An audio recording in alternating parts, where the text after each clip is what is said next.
پھر قربانی ہر اس شخص پہ واجب ہے جو مال کے نصاب ہے۔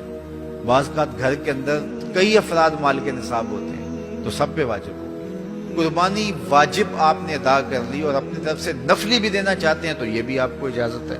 ہمارے آقا و مولا نے ایک قربانی اپنی طرف سے، ایک قربانی اپنی امت کی طرف سے پیش کی، تو اگر امتی اپنے آقا کی جانب سے قربانی پیش کرتا ہے تو یہ اجر و ثواب کا باعث ہے۔ 3 حصے کر کے دوست احباب کے لیے، غرباء کے لیے اور اپنے لیے تقسیم کر لیں تو یہ قربانی کی روح کے مطابق ہے۔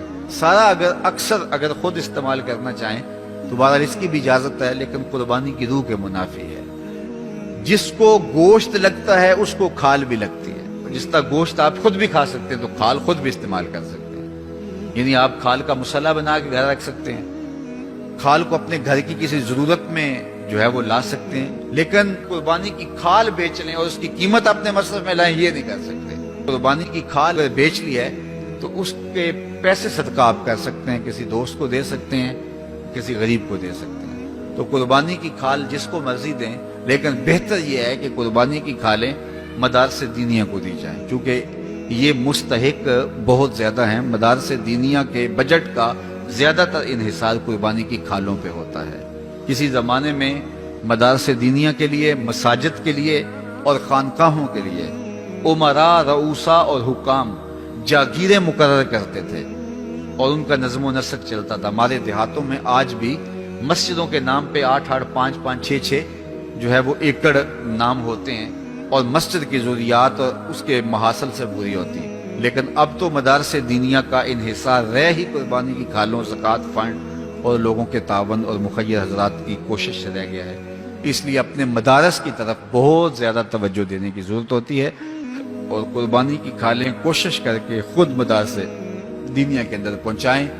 اور آپ کے سامنے جامعۃ المصطفیٰ ایک ایسی درسگاہ علمی ہے کہ جس کے فیضان سے ایک زمانہ متمتع ہو رہا ہے اور یہاں سے نکل کر اطراف و اکناف عالم کے اندر جو ہیں وہ لوگ پھیل رہے ہیں اور فائدہ پہنچ رہا ہے۔ اللہ کا شکر ہے، یہاں سے جانے والے پیغام کو مسلم بھی قبول کر رہے ہیں اور غیر مسلم بھی قبول کر رہے ہیں، تو یہ اللہ کا فضل ہے، اس پر ہمیں شکر ادا کرنا چاہیے۔ اور کتنے مسلمانوں کی اصلاح ہوئی ہے اور کتنے لوگ فائدے میں گئے ہیں، تو یہ ایک اللہ تعالیٰ کا بڑا فضل ہے اور اللہ تعالیٰ کا بڑا ہی کرم ہے کہ کتنے لوگوں کو یہاں سے فائدہ ہو رہا ہے۔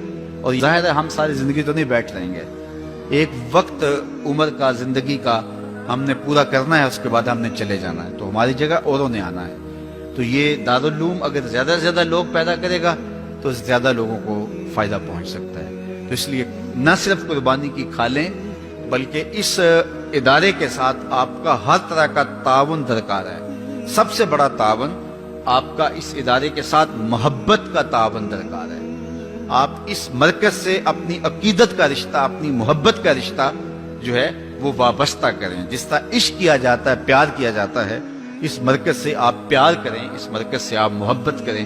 یہ مرکز ہماری عقیدتوں کا مامن اور مسکن ہونا چاہیے، چونکہ اس سے بہت سارے لوگوں کو فائدہ ہو رہا ہے۔ اور غیر عید کا دن اللہ کے حضور ذکر فکر میں گزاریے گا، دوستوں سے ملیے گا، رشتہ داروں سے ملیے گا، اچھے کھانے کھائیے گا، اچھا لباس بھی پہن لیجئے گا، لیکن یہ بات ذہن میں رکھیے گا کہ عید نئے لباس پہننے کا نام نہیں ہے، عید رنگا رنگ کھانے کا نام نہیں ہے، عید اللہ کے شکرانے کا نام ہے۔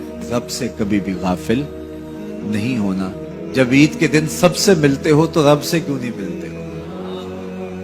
عید کے دن تو ان سے بھی ملتے ہو جو تم سے ناراض تھے، عید کے دن ان سے بھی تم جفیاں لگاتے ہو جن سے تم بہت دور ہو چکے تھے۔ تم کہتے تھے کہ رسم زمانہ بھی ہے، دستور بھی ہے، آج عید کا دن ہے، آج تو گلے ملنا چاہیے۔